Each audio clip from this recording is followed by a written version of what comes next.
Hello students, तो चलिए आज हम लोग शुरू करते हैं क्लास 9 के एक्सरसाइज 2.1 का क्वेश्चन नंबर 1, जो कि है which of the following expressions are polynomials in one variable and which are not, state reasons for your answer.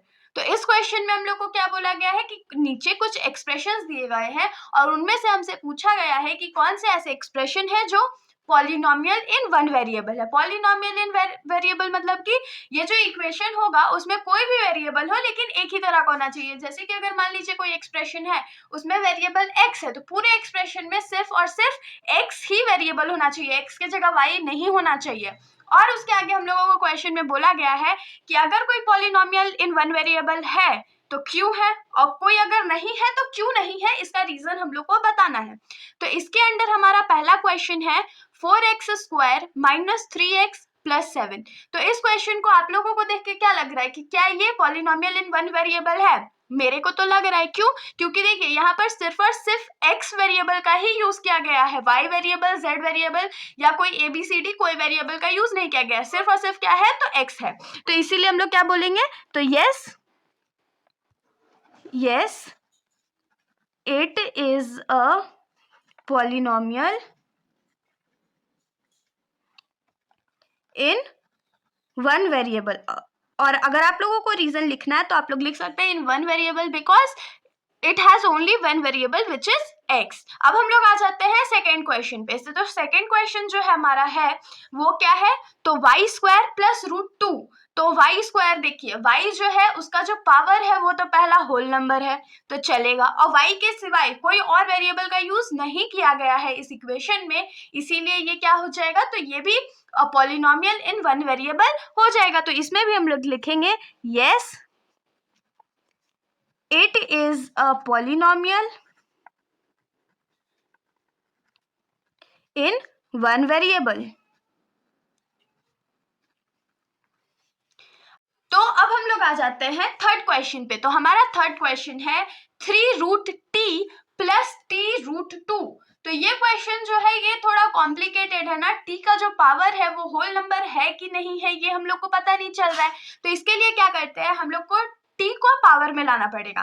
तो हम लोग क्या करते हैं, 3 को ऐसे ही रहने देते हैं और रूट जो होता है ना उसका पावर हमेशा 1/2 होता है। तो इसको हम लोग क्या लिख सकते हैं, 3t 1/2 पावर में प्लस t√2 ऐसे ही रहने देते हैं। तो देखिए यहाँ पर जो t का पावर है वो होल नंबर में नहीं है ना, तो इसीलिए ये पॉलिनोमियल इन वन वेरिएबल नहीं हो सकता है।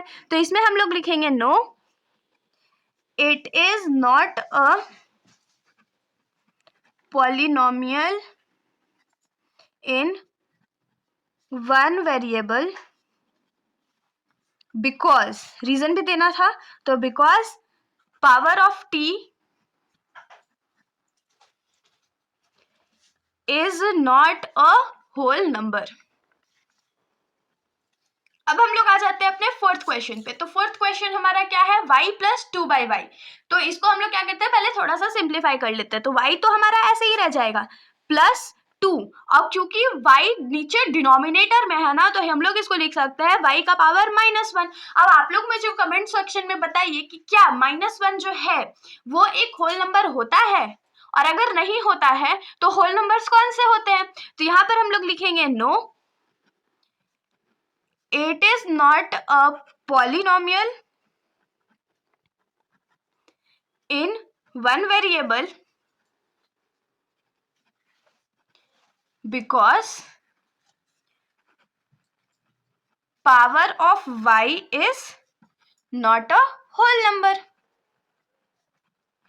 अब हम लोग आ जाते हैं अपना लास्ट क्वेश्चन में। तो हमारा लास्ट क्वेश्चन है x का पावर 10 + y का पावर 3 + t का पावर 50। तो ये तो सिंपली हम लोग बता सकते हैं कि ये पॉलिनोमियल इन वन वेरिएबल नहीं है, क्योंकि यहाँ पर 3 डिफरेंट टाइप्स ऑफ वेरिएबल्स का यूज किया गया है जो कि है x, y और t। तो इसको हम लोग लिखेंगे no it is not a polynomial in one variable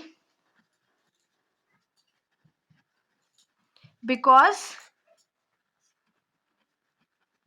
3 different variables